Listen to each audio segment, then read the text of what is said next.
السلام علیکم. آج ہم کلاس 10th کی جیوگرافی کا جو چیپٹر نمبر 4 ایگریکلچر ہے اس کا ٹاپک نمبر 9 پڑھنے جا رہے ہیں. Impact of globalization on agriculture, اور یہ فائنل ٹاپک ہے اس چیپٹر کا. تو جو گلوبلائزیشن ہے اس کا کیا اثر رہا انڈین ایگریکلچر پہ. گلوبلائزیشن جو ٹرم ہے یہ ایک پروسیس ہے. یہ جو گلوبلائزیشن ہے ایک پروسیس ہے جہاں پر انٹریکشن انٹیگریشن ہوتی ہیں لوگوں کے درمیان، کمپنیز کے درمیان، یا گورنمنٹ بہت سارے ڈفرینٹ جو مختلف نیشنز ہیں ورلڈ کے ان کے درمیان یہ ہوتا ہے انٹریکشن ہوتا ہے اور انٹیگریشن. اس سے کیا ہوتا ہے، it allows companies to find lower cost ways to produce their products. It also increases global competition, which drives prices down and creates a larger variety of choices for consumers. اگر ہم India کی بات کریں گے تو globalisation بہت پہلے یہاں آ چکا ہے during the period of colonial rule. جب یہاں پر برٹش حکومت کرتے تھے تب وہ یہاں سے را مٹیریل لیا کرتے تھے اور اپنے مطلب انڈسٹریز وغیرہ میں ان کا استعمال کرتے تھے، ان کو پروڈکٹس بناتے تھے. تو جیسے مطلب یہاں سے کاٹن لیا جاتا تھا، مطلب را کاٹن، تو وہ انگلینڈ کی بہت ساری کمپنیز میں استعمال ہوتا تھا. پھر اس کو مطلب وہ جو انڈیا کا کاٹن ہے وہ بہت ہی مطلب اچھا کاٹن مانا جاتا تھا. تو اس وجہ سے وہ ایز اے را کاٹن یہاں سے لے جا کر پھر ان کو کاٹن یہ ٹیکسٹائل انڈسٹریز میں وہاں استعمال کرتے تھے، یا ٹیکسٹائل کاٹن ٹیکسٹائلز وہاں سے آتا تھا. پھر تو اسی طرح during colonial period British government نے یہاں پر، آپ نے سنا ہی ہوگا چمپرن مومنٹ، جو کہ بہار میں 1970 میں ایک ریولٹ ہوا، تو اس کو چمپرن مومنٹ کہتے ہیں. اس میں کیا کرتے تھے، جو وہاں کے فارمرز تھے ان کو فورس کیا گیا کہ آپ انڈیگو گرو کرو. تو یہ انڈیگو جو تھا یہ استعمال ہوتا تھا اس وقت اسی کاٹن ٹیکسٹائل انڈسٹری میں. تو وہ جو فارمر وہاں پہ تھے وہ فوڈ گرینز گرو کرنا چاہتے تھے، مگر وہاں ان کو فورس کیا جاتا تھا کہ آپ نہیں، آپ فوڈ گرینز گرو مت کرو، آپ انڈیگو گرو کرو. کیونکہ پھر یہ انڈیگو یہ لے جاتے تھے اپنے ممالک لے جاتے تھے، پھر وہاں پر اس کا استعمال ہوتا تھا. تو اس وجہ سے اس وقت وہ چمپرن مومنٹ آئی. اگر ہم دیکھیں گے تو کالونیل پیریڈ میں جو گلوبلائزیشن کا جو یہ ہے مطلب امپیکٹ ہے وہ بہت ہی برا رہا. تو آفٹر 1990s بھی اگر ہم بات کہیں گے، جو یہاں کے فارمرس ہیں، انڈیا کے فارمرس، ان کو بہت ساری مشکلات کا سامنا پڑا ہے بیکاز آف گلوبلائزیشن. کیونکہ جو اگر یہاں پہ اگر یہاں پہ ہم فوڈ گرینز وغیرہ پروڈیوس کرتے ہیں تو ان میں جو کاسٹ آف ان پٹ جو اس میں لگتا ہے، جیسے فرٹیلائزرس وغیرہ، وہ بہت مہنگی ہو جاتی ہے. وہ جو پروڈکٹ ہمیں تیار ہو جاتا ہے وہ بہت مہنگا ہو جاتا ہے. اس کے برعکس اگر ہم باہر کا یہی پروڈکٹ دیکھتے ہیں تو وہ بہت سستا ہو جاتا ہے. یہ سستا کیسے ہوتا ہے؟ کیونکہ جو باہر کا جو ایگریکلچر ہے، فارن کنٹریز کا ایگریکلچر، وہ ہائیلی سبسڈائزڈ ہے. وہاں پر ان کو سبسڈیز وغیرہ گورنمنٹ دیتی ہیں انپٹس پر. تو جو وہاں پہ جو پروڈکٹ نکلتا ہے وہ لوور کاسٹ پہ ہوتا ہے. وہ پھر جب ہمارے مطلب انڈیا میں آ جاتا ہے، امپورٹ کیا جاتا ہے، وہ پروڈکٹ وہ اچھا ہوتا ہے، بہترین ہوتا ہے، اور کم داموں پہ ہمیں ملتا ہے. اس وجہ سے تو یہاں پرابلم ہوتی ہے فارمرز کو، کیونکہ ان کو سبسڈیز نہیں ملتی ہیں ان ایگریکلچرل پروڈکٹس پر.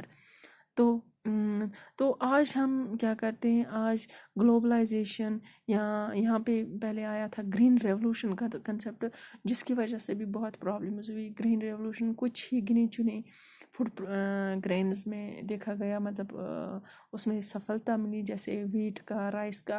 تو باقی جو فوڈ گرینز تھا ان پر دھیان نہیں دیا گیا، جس کی وجہ سے مطلب کراپنگ پیٹرن چینج ہوتا گیا. تو برا اثر پڑا یہاں پہ. مطلب یہاں پہ کچھ ایسے ایریاز ہیں جیسے پنجاب وغیرہ، جہاں پر رین فال وغیرہ اس طرح سے نہیں ہوتا ہے. تو وہاں پہ تھرو اریگیشن فیسلٹیز کی وجہ کی مطلب کی ہیلپ سے وہاں پہ رائس وغیرہ گرو کیا جاتا ہے because of this commercial purpose, مگر ایکچولی وہ ایریا اس کراپ کے لیے مطلب سیوٹیبل نہیں ہے، جس وجہ سے وہاں پرابلم ہوتی ہے، گراؤنڈ واٹر ڈپلیشن ہو رہا ہے، بہت ساری پرابلمز ہو رہی ہیں، اور یوز آف فرٹیلائزرس وغیرہ، اس سے بھی جو انوائرمنٹ ہے وہ ڈگریڈ ہوتا ہے۔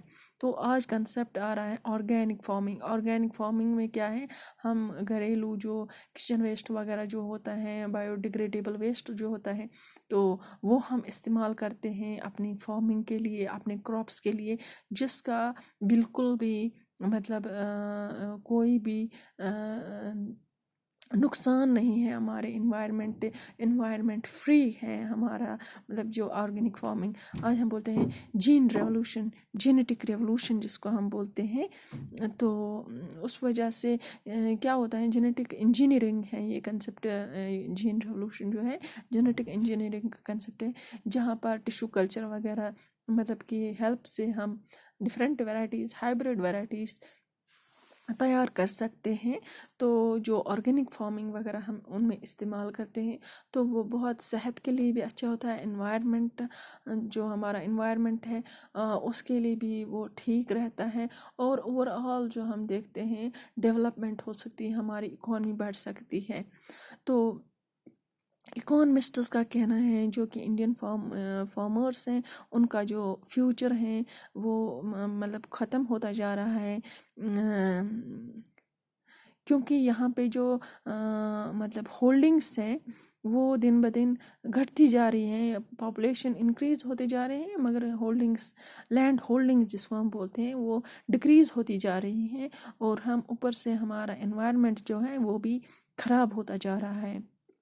اگر ہم دیکھیں گے رورل پاپولیشن 600 ملین ہے، مگر اس 600 ملین کا جو ہے ٹوٹل نیٹ سون ایریا ہے وہ 250 ملین ہیکٹیئرس ہے، تو لیس دین آدھا ہیکٹیئر آتا ہے پر پرسن۔ تو یہ بہت مطلب پرابلمیٹک ایشو بنتا جا رہا ہے، کیوں یہ جو کراپنگ پیٹرن ہم مطلب یہ چینج کیا جا رہا ہے from cereals to high value crops. تو اگر ہم یہ کریں گے مطلب سیریلز کے برعکس ہم ہائی ویلیو کراپس اگانا شروع کریں گے، اس سے ہمیں بہت سارے فائدے ہو سکتے ہیں، جیسے بہت سارے ممالک ایسے ہیں جو مطلب ہائی ویلیو کراپس پر ترجیح دیتے ہیں۔ تو اس طرح اگر ہمارا ملک بھی ہائی ویلیو ہائیبریڈ ورائٹیز پر مطلب فوکس کرے گا، ان کو گرو کرنے کی کوشش کرے گا، تو اس سے ہماری انکم جو ہے وہ انکریز ہو سکتی ہے، اور جو ہمارا انوائرمنٹ ہے وہ سیف رہ سکتا ہے۔ ہم باہر کے ممالک سے فوڈ گرینز، سیریلز وغیرہ منگوا سکتے ہیں، اور جو ہمارے یہاں اب ہم جب باہر سے منگوائیں گے تو ان پہ مطلب وہ تو اگر ہم مطلب اپنے انڈیا میں ہائی ویلیو کراپس، فروٹس، یا ہم بولیں گے اسپائسز وغیرہ، ایسے کراپس گرو کرنے شروع کریں گے جن کی مارکیٹ میں، انٹرنیشنل مارکیٹ میں بہت ویلیو ہوگی، اس سے ہماری اکانومی ہے وہ بڑھ سکتی ہے، اور ہم آسانی سے امپورٹ کر سکتے ہیں سیریل کراپس جیسے رائس ہیں، باقی چیزیں ہیں۔ تو ہمیں چاہیے کہ ہم جینیٹک مطلب جین ریولوشن، یا ہم جینیٹک یہ آرگینک فارمنگ کا استعمال کریں، مطلب گورنمنٹ کو انکریج کرنا چاہیے، فارمرس کو بھی ان کو سبسڈیز پرووائڈ کرنی چاہیے، جس وجہ سے ہمارا جو ایگریکلچر ہے وہ ڈیولپ ہو سکتا ہے۔ شکریہ۔